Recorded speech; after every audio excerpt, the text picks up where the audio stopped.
Hello everyone, आप देख रहे हैं इकोनॉमिक्स ज्ञान। आज के हम इस वीडियो में नेशनल इनकम के ऊपर डीप स्टडी करेंगे। तो वीडियो को एंड तक देखना ताकि आपको अच्छे से समझ में आए नेशनल इनकम के बारे में। मैं बहुत अच्छे से समझाने की कोशिश करूंगा। तो स्टार्ट करते हैं। National income. National income is the sum total factor income earn by normal residents of a country during the period of an accounting year. National income total factor income का सम है जो कंट्री की normal residents द्वारा कमाई गई हो during the period of accounting year. 1 अप्रैल से 31 मार्च तक पूरी साल में नॉर्मल रेसिडेंट द्वारा फैक्टर इनकम कमाई गई हो, वो सब जोड़ के नेशनल इनकम कहलाती है।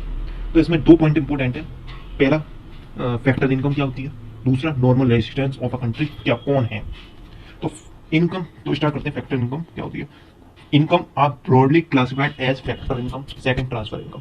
फैक्टर इनकम जो कमाते हो वो फैक्टर इनकम होती है। What you earn as a reward for your service is called factor income. Factor income को अर्न इनकम भी कहा जाता है।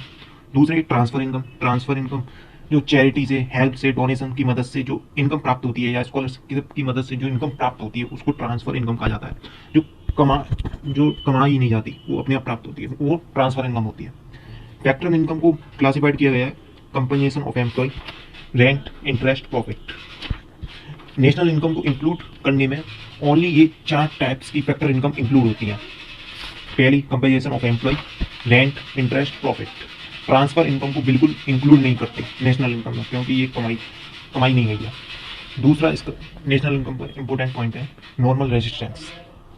Normal residence, it refers to an individual or an institution who ordinarily resides in a country for a period more than 1 year and whose center of economic interest lies in that country। मतलब कोई भी person, कोई भी institute एक country में रह रहा है 1 साल से ज़्यादा और उसका इकोनॉमिक इंटरेस्ट मतलब सेविंग से लेके इन्वेस्टमेंट तक, खा रहा है, पी रहा, खर्च कर रहा है, तो सब मिलाकर उसी कंट्री में कर रहा है, तो वो कौन हो गया, नॉर्मल रेजिस्टेंस। अब डोमेस्टिक तो ये हो गया नॉर्मल रेजिस्टेंस। तो national income is the sum of total factor income earned by normal residents of a country during the period of an accounting year। तो ये हुई सिंपल सी डेफिनेशन, बहुत ही इंपॉर्टेंट डेफिनेशन नेशनल इनकम की।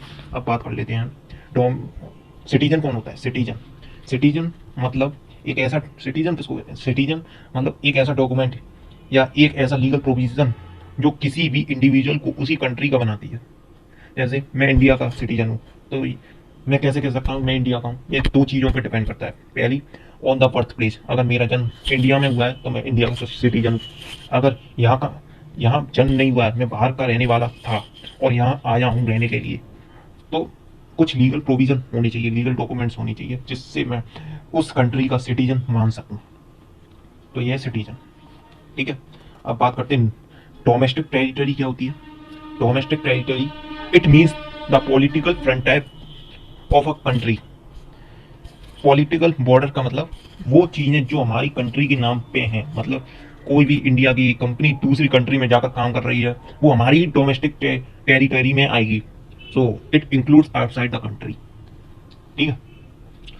कोई भी international organisation है जैसे WHO, जो वो जहाँ का है वो वहीं की टेरिटरी होगी, इंडिया का नहीं है। वो जहाँ का है वहीं की, वो ऑर्गेनाइजेशन जहाँ का है वहीं की उसकी डोमेस्टिक टेरिटरी होगी, ठीक है। तो थैंक यू गाइस, आज की वीडियो यहीं समाप्त करते हैं। आपको पसंद आई हो तो share, like and subscribe the channel for more video.